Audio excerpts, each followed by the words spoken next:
अस्सलाम वालेकुम नाज़रीन, मैं हूं शेख अहमद अली, आप देख रहे हैं क्राइम टुडे न्यूज़। नाज़रीन, वरुण गांधी जो उत्तर प्रदेश से लोकसभा मेंबर हैं और भारतीय जनता पार्टी के एक काबिल एमपी बताए जाते हैं, लेकिन अब वो भारतीय जनता पार्टी को छोड़ रहे हैं और ऐसे कई सवाल उन्होंने नरेंद्र मोदी से किए और कई सवाल सेंट्रल हुकूमत से किए कि क्या ये जो मौजूदा हुकूमत है वो क्या अवाम के मसलों को हल करने में कामयाब रही है। ऐसे कई सवालात हैं। यकीनन इनकी जो ये स्पीच है ये सुनने के काबिल है और हमें आवाज़ उठाने की ज़रूरत है, क्योंकि जब तक हम आवाज़ नहीं उठाएंगे, जब तक हम सवाल नहीं करेंगे, तब तक आपको कोई जवाब नहीं मिलेगा। यही वरुण गांधी ने भी कह रहे हैं। अब वक्त आ गया है, अब तब्दीली का वक्त आ गया है, इनकलाब का वक्त आ गया है। अब उत्तर प्रदेश की उल्टी गिनती शुरू हो गई है वहाँ की हुकूमत की। अब सेंट्रल हुकूमत में भी क्या उल्टी गिनती शुरू होगी। अब इसको देखकर अब ये वरुण गांधी जिस तरह से काम कर रहे हैं, आप यकीनन भारतीय जनता पार्टी में अब कई बाकी नेता लीडर्स की आवाज़ उठेगी और अब जवाल का वक्त आ गया है भारतीय जनता पार्टी का। शेख शफी की ये रिपोर्ट देखिए। हिंदुस्तान को अंदर से दीमक के तरह खा रहा है, तो हम नाम लेके और उसका काम लेके भी बोलेंगे और डंके के चोट पे बोलेंगे।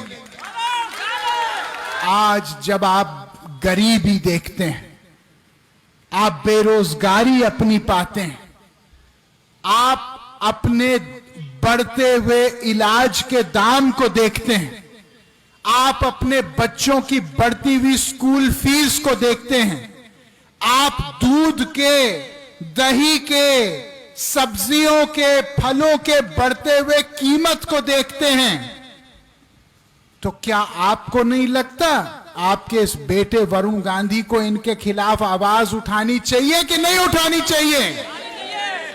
प्रधानमंत्री जी ने अपने भाषण में कहा कि मैं हर साल 10 लाख नौकरी दूंगा। मैं प्रधानमंत्री जी को धन्यवाद देते हुए यह कहना चाहता हूं कि आदरणीय, 10 लाख नए नौकरी पैदा करने तो बाद का विषय है। पहले जो 1 करोड़ सरकार में खाली पद पड़े हैं उनकी भरपाई तो कीजिए।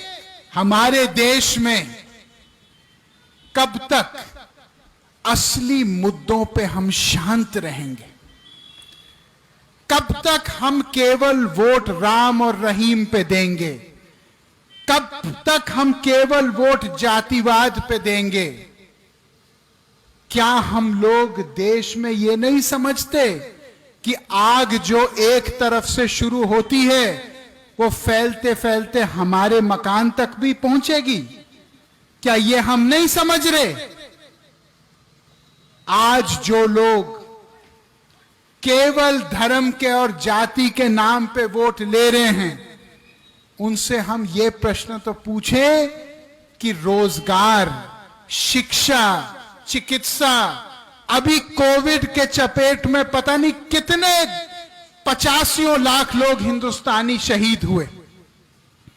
क्या आप जानते हो कि कोविड के बाद एक नई नौकरी की भर्ती नहीं हुई चिकित्सा में, एक नया डॉक्टर की भर्ती नहीं हुई, एक नया कंपाउंडर की भर्ती नहीं हुई, एक नए नर्स की भर्ती नहीं हुई। अगर कल कोविड भगवान ना करे फिर आ जाए देश में, तो किसकी जिम्मेदारी होगी? बताइए, मैं सही कह रहा हूं, मैं गलत कह रहा हूं? किसान इस समय कितने बड़े संकट में है। कोई टीवी चैनल दिखाने को तैयार नहीं, कोई अखबार लिखने को तैयार नहीं। केवल क्या लिख रहे? हिंदू मुस्लिम, जाति पाति, तोते के तरह। भाई को बांटो, भाई को काटो। ये राजनीति हम होने नहीं देंगे।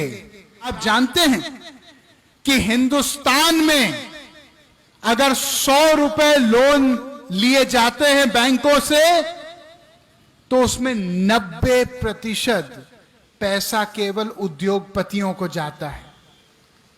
99% लोगों को मात्र 9-9.5% लोन मिलते हैं, और वो तब मिलते हैं जब वो उस लोन के अधिकारियों के सामने एक लक्ष्मी दर्शन पेश करते हैं, नहीं तो वो प्रक्रिया इतनी मुश्किल कर देते हैं। यहां कितने लोग जो कुछ छोटा मोटा धंधा करना चाह रहे थे वो टूट गए, उनके घर पे कुड़की लग गई क्योंकि वो अपने लोन समय पे नहीं दे पाए, क्योंकि वो आर्थिक रूप से कमजोर हो चुके थे। मैं पूछना चाहता हूं, जो उद्योगपतियों ने 5-5, 4-4 लाख करोड़ के लोन लिए हैं और जो देश छोड़ के भाग गए हैं, उनको गर्दन से पकड़ के कब हम लोग खींचेंगे? उस पे क्या कोई बोलेगा कि नहीं बोलेगा? क्या मैं सही कह रहा हूं कि मैं गलत कह रहा हूं? ये पैसे जो बैंक में हैं सरकारी, ये आपके बच्चों और हमारे बच्चों के पैसे हैं, ये किसी के पिताजी के पैसे नहीं हैं। अगर आप लोग नहीं बोलेंगे तो कौन बोलेगा? कौन बोलेगा इस बात को कि आज भी बिना रिश्वत के कोई अधिकारी काम करने के लिए तैयार नहीं? गांव का आदमी झूठे केस अपने ऊपर पाता है, हाथ जोड़ के अपने ही देश में एक भिखारी के तरह अधिकारी के सामने हाथ जोड़ता है कि मुझे भैया दादा बचा लो। क्या मैं सही कहता हूं, मैं गलत कहता हूं? और वो अधिकारी का एक दलाल होता है, वो उसको कहता है भैया शाम को आ जाना, तुम्हारी संपूर्ण रक्षा होगी। क्यों? जो काम अंग्रेजों का हो रहा था, हमको नीचे बिठाने का जानवर की तरह, कब तक ये काम चलता रहेगा? वरुण गांधी कहता है नेता वो होना चाहिए जो गरीब जनता को अपने कंधे पे श्रवण कुमार की तरह उठा के चले, ना कि अपने जूते पर बिठाए।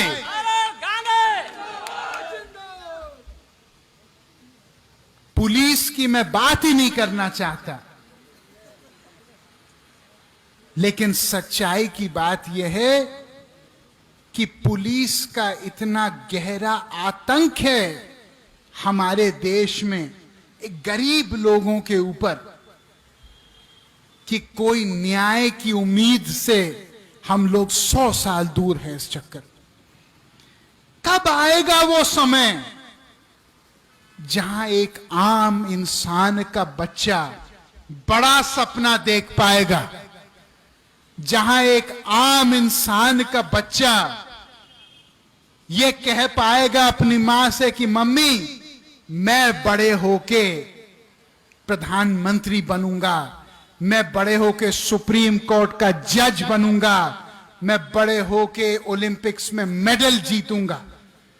आप लोग शांत हो। मैं जानता हूं आप क्यों शांत हो, क्योंकि आपके मन में डर है। क्या मैं सही कह रहा हूं?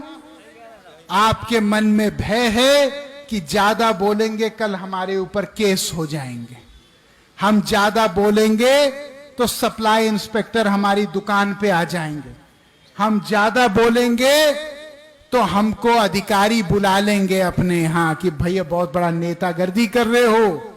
भाइयों, अगर तुम्हारे ऊपर केस लदेगा, मैं वो केस मिटा के अपने ऊपर ले लूंगा, चिंता मत करो। हम जैसे लोग फांसी खाने के लिए पैदा हुए, फांसी खाने के लिए, गोलगप्पा खाने के लिए नहीं, फांसी खाने के लिए पैदा हुए हैं। हम लोग के लिए मुश्किल रास्ता ठीक है, अगर उस रास्ते से आपका रास्ता आसान हो। लेकिन अपनी आवाज उठाओ। अगर वरुण गांधी के खिलाफ आवाज उठाना है, आपका स्वागत है, उठाओ। लेकिन आवाज को अपने मेरे भाई शांत मत होने दो। अगर मौन हो जाओगे तो ये भारत का लोकतंत्र मौन हो जाएगा। अगर चुप हो जाओगे तो ये भारत की आवाज दब जाएगी। क्या इतने साल हमने आजादी के लिए लड़ा ताकि हम लोग डर के मारे लोगों के सामने चुप रहें? जब हमारे बाप दादाओं ने अंग्रेजों के गोलियां खाने से नहीं डरे, तो हम ये मामूली एफआईआर से क्यों डर रहे हैं?